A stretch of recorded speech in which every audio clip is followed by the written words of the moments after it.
alhamdulillah mudah-mudahan ini harus, karena ini kan sudah persetujuan dan sudah dianggarkan, berarti tidak ada alasan untuk tidak dilanjutkan pembangunan. Jadi itulah salah satu, karena memang saya lihat ini sangat penting, perlu di Ancol ini ada masjid ya, apalagi kalau memang bisa menjadi bahasanya masjid apung itu kan, jadi ada apa ya istilahnya, ada destinasi baru lah gitu. Ya alhamdulillah saya surprise ya, saya tahu dari jauh, makanya hari ini saya minta waktu sama Bang Gis, saya bilang Bang saya mau lihat dong rencana pembangunan masjid apung di Ancol sudah sampai mana gitu kan. Ya makanya Bang Gis udah kalau gitu kita lihat sini lah. Nah hari ini saya kesini melihat lah sudah sampai sejauh mana kan. Ya alhamdulillah mudah-mudahan ini harus, karena ini kan sudah persetujuan dan sudah dianggarkan, berarti tidak ada alasan untuk tidak dilanjutkan pembangunan. Jadi itulah salah satu, karena memang saya lihat ini sangat penting, perlu di Ancol ini ada masjid ya, apalagi kalau memang bisa menjadi bahasanya masjid apung itu kan, jadi ada apa ya istilahnya, ada destinasi baru lah gitu. Selain di sini tempat rekreasi juga bisa beribadah, itu menarik sebagai sebuah tempat publik ya, itu menjadi satu hal yang lengkap lah. Jadi ya saya terima kasih sama Bang Gis. Cuman berapa lama rencana Bang Gis nih? Insya Allah pertengahan tahun depan selesai. Saya tambahkan ya. Jadi kelanjutan dari kedatangan yang di rumah saya pada saat itu, Bang Dul itu bertanya tentang apa-apa saja programnya Pak Anies di Jakarta yang belum tuntas. Lalu saya ceritakan salah satunya adalah Masjid Apung Ancol, 2 tower untuk rusun di Kampung Akuarium sama Kampung Bayam. Alhamdulillah Mas Pram sudah ke Kampung Bayam, sudah ada kontrak tentang di Kampung Akuarium juga insya Allah akan tetap dibangun 2 tower lagi untuk masyarakat di sana. Nah terkait dengan Masjid Apung dan Museum Rasulullah itu, kalau Museum Rasulullah itu kan pekerjaannya yang punya proyeknya Dewan Masjid Indonesia. Kalau Masjid Apung ini digagas memang di zaman Pak Anies, namanya Masjid Apung Jakarta, sudah groundbreaking, sudah semuanya. Dan hari ini kita lihat sudah progresnya sudah berjalan ya, insya Allah nanti tetap dituntaskan karena waktu itu terhambat karena masalah COVID. Dan saya kira ini salah satu bukti dari janjinya Bang Dul pada saat di rumah saya akan meneruskan programnya Pak Anies, ya ini salah satunya. Bahwa tetap melanjutkan apa yang sudah di jauh-jauh hari digagas gitu loh. Bagaimana caranya mendukung agar segera terselesaikan, mengingat kan ini proyeknya B2B sekarang, Ini sudah anggaran APBD ya. Jadi udah, kalau untuk masjid ya, kalau ada masjid insya Allah nggak ada masalah. Artinya kalau museum memang ini kan kerjasama dengan pihak Arab Saudi. Lembaga Wakaf Saudi. Penggagasnya adalah Dewan Masjid.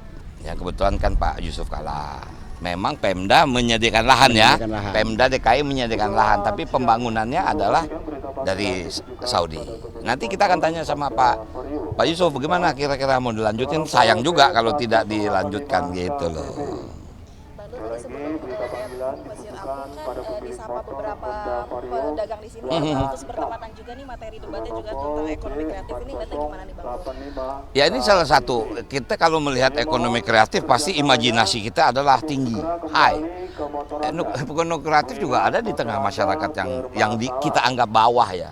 Mereka jauh lebih kreatif untuk menciptakan ruang-ruang ekonomi. Nah jadi artinya kita harus adil. Kita harus bijak menciptakan lapangan pekerja dalam kategori ekonomi kreatif. Ada segmented atas, tapi ada masyarakat bawah yang juga punya materi ekonomi yang cukup kreatif. Nah, jadi artinya inilah menjadi satu jalan bagaimana kita antara pemerintah daerah dengan masyarakatnya bisa berkesinambungan dalam kaitan membangun ekonomi. Itu aja sebetulnya. Pak Gis sendiri kan Pak Gis sudah 2 kali bertemu Bang Dul. Nah, apakah Pak Gis sendiri sudah ada komunikasi dengan Mas Anies mengenai Pak Gis yang sangat dekat dengan ini sepertinya arahnya tuh udah kelihatan. Ya saya itu nggak mungkin melaksanakan sesuatu tanpa komunikasi dengan Pak Anies, nggak mungkin.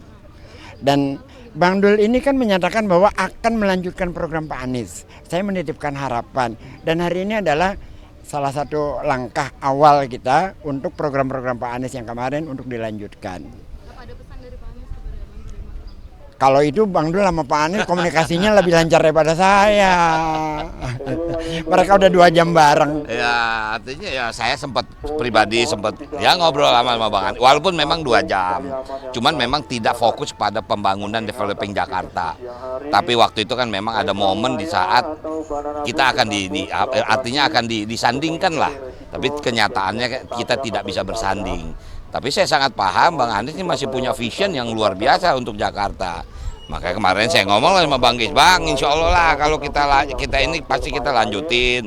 Nah jadi artinya ini salah satu bukti lah bahwa kami serius akan melanjutkan semua program Bang Anies yang memang sangat pantas untuk dilanjutkan. Gitu aja seperti intinya. Di Ancol kan ada Formula E juga nih. Ya. Sudah ada, bakal digulirkan lagi nggak? Nah kalau itu kan memang harus masuk kalender kegiatan ya.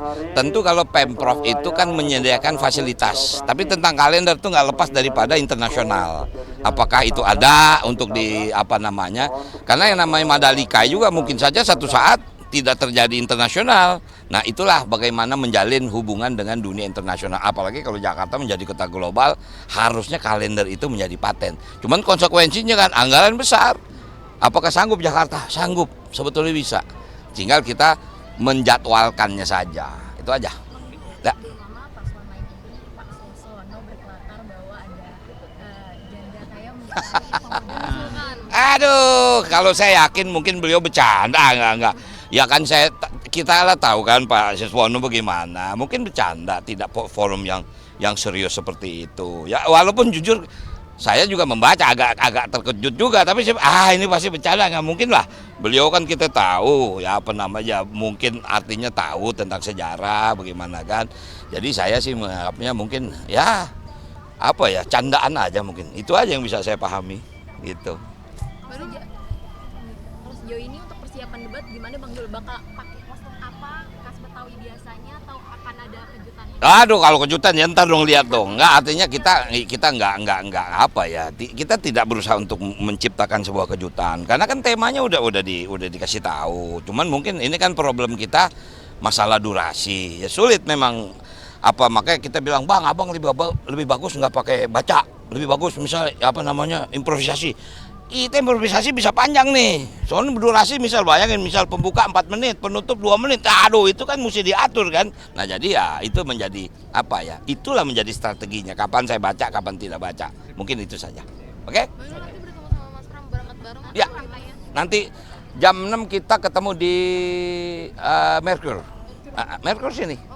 Nanti kita ketemunya di situ baru jalan bareng ke Ancol. Ya kan? Jadi mungkin itu saja. Oke, teman-teman, makasih. Oke.